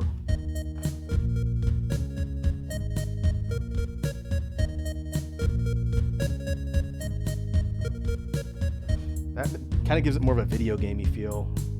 It's not bad.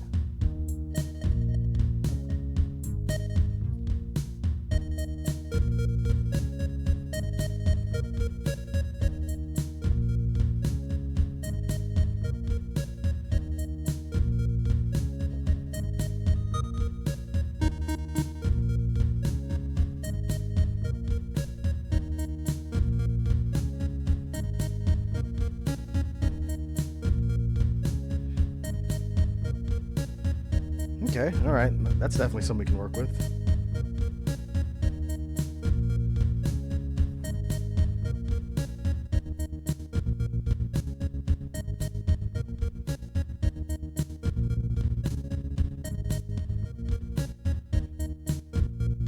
Nah, we wouldn't want slicer on this one. We just did that on the last song.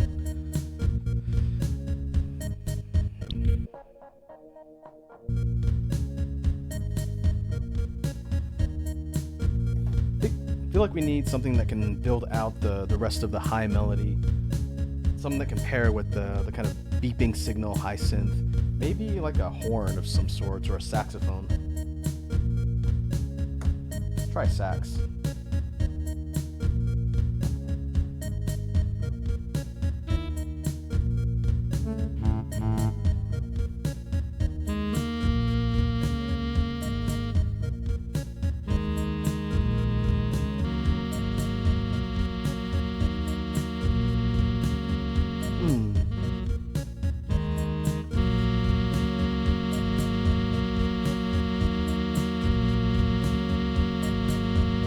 Have that kind of lower in volume underneath all these other ones. This is kind of like a sustained thing in the background since there's a lot of movement and beeping. Not on that track though.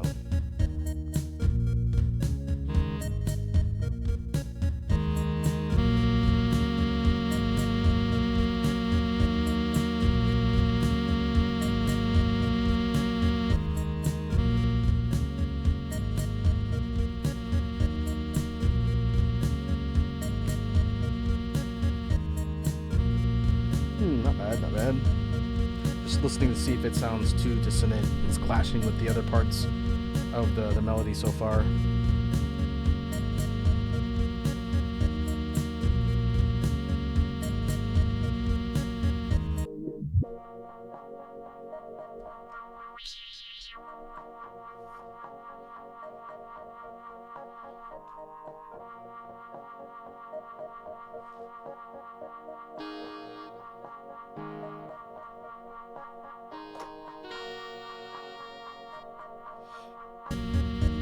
We could harmonize it with some alto sax. That was a tenor.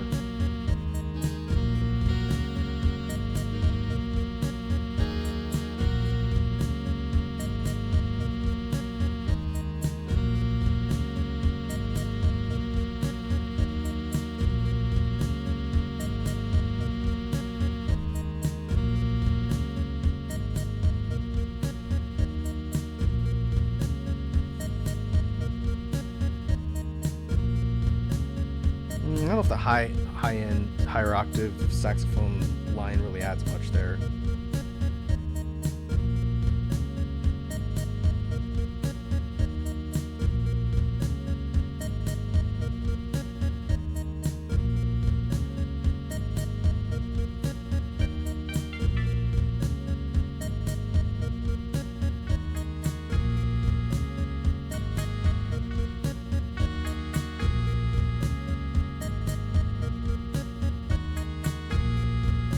Ooh, that's been interesting. Excuse me. Final track to add a little bit of accent to the upper melody. This is a sitar, so maybe not something quite that sharp. Banjo. Ooh, and oud.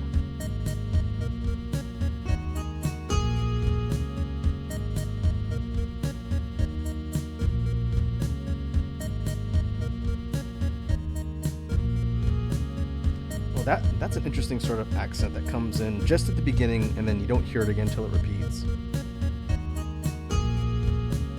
Hmm.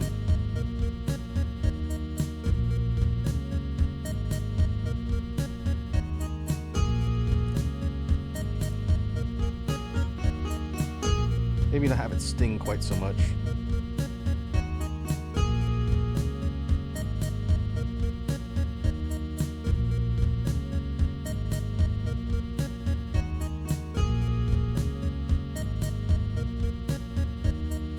Hard to tell. I think the final hit's a little bit louder. Yes, gets the record more evenly.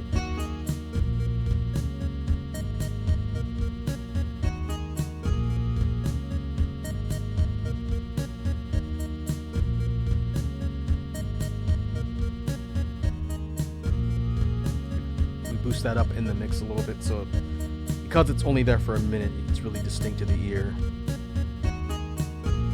There you go, that's more even.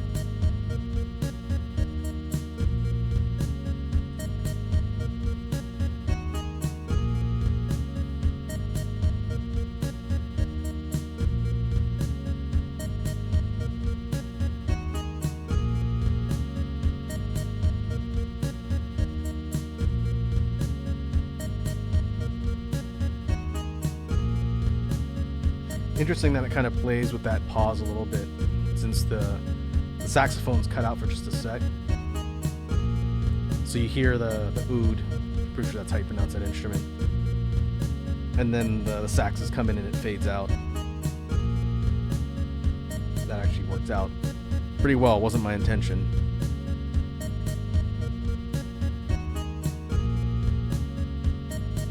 Okay, let's save our progress. That actually came together a lot easier than the last one.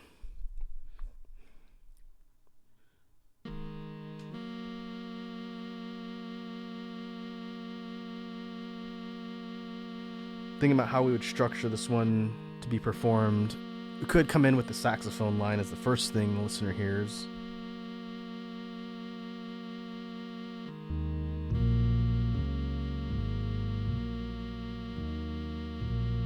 We could fade in the bass.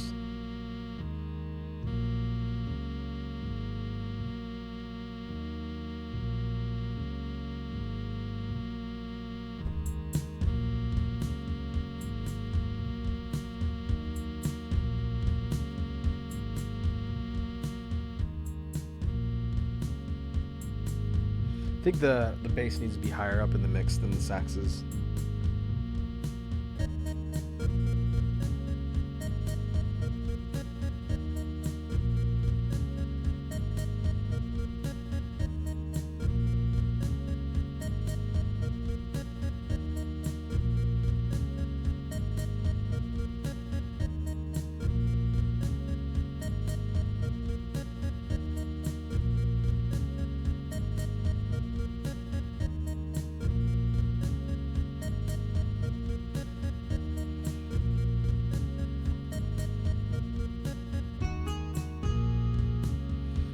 Kicking around the idea of having the oud, simple plucked rhythm,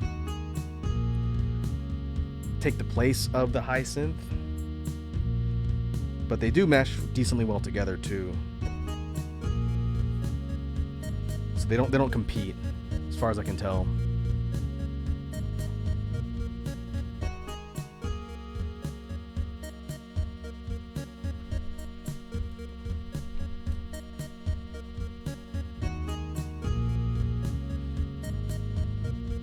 This one has kind of an interesting groove to it. It's not high energy really, but it's also not super mellow and kind of sleepy sounding either.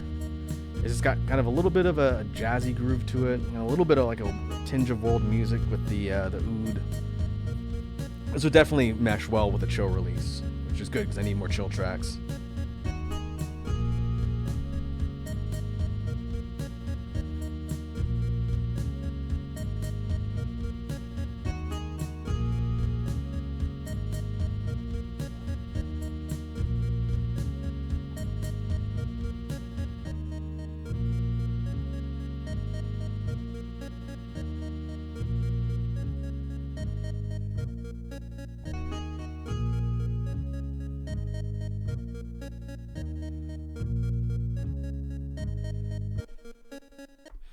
Now we could outro that one. I want to be careful not to fall in the exact same tropes as the last one we did, which could potentially be ending on the kind of rapid, high synth. But that's not a bad idea. Or we end with the oud, which is really easy to do because it has so much dead air around it. We can just cue it up essentially and have it play and then give it a certain amount of time for the track cuts off. That's got potential. I'm actually going to file that one as for a reserve track for a future show release. So unlike the last one, I'm going to see what the release is geared towards, and then I'll come up with a name for that one myself. But surprisingly cohesive song for a bunch of random noodling, considering how long it took. It took almost an hour to do the first one, and that was like 20 minutes with the second one. So that's an interesting surprise.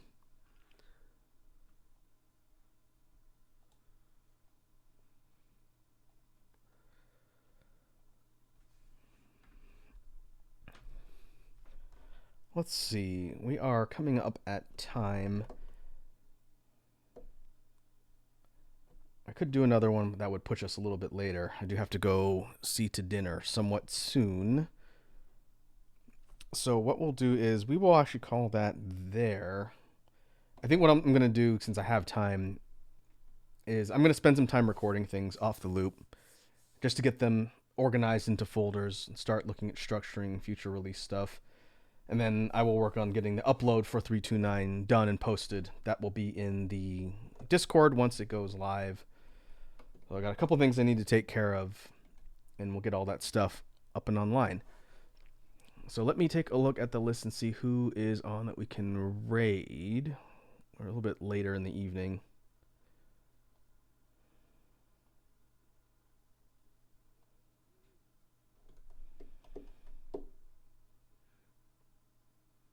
Oh, Wazi's live. I guess we're about that time. She just went live a little while ago. Spicy noodles. Oh, I wonder if this is one of the redeems for her stream. Okay, all right. Let's go see what the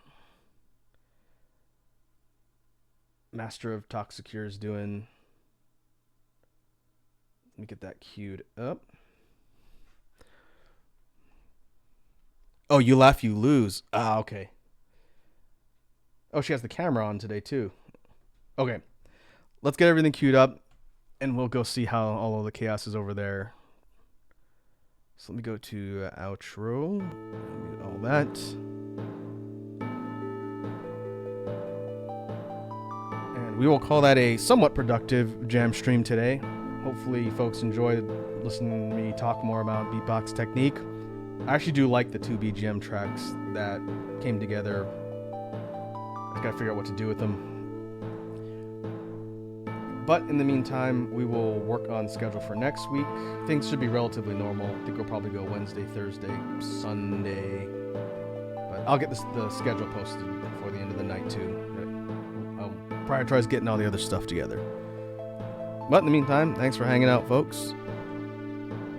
Hope you all have a good rest of your day, and I'll catch you in the next one. Let's go see how the You Laugh, You Lose goes. Catch you later.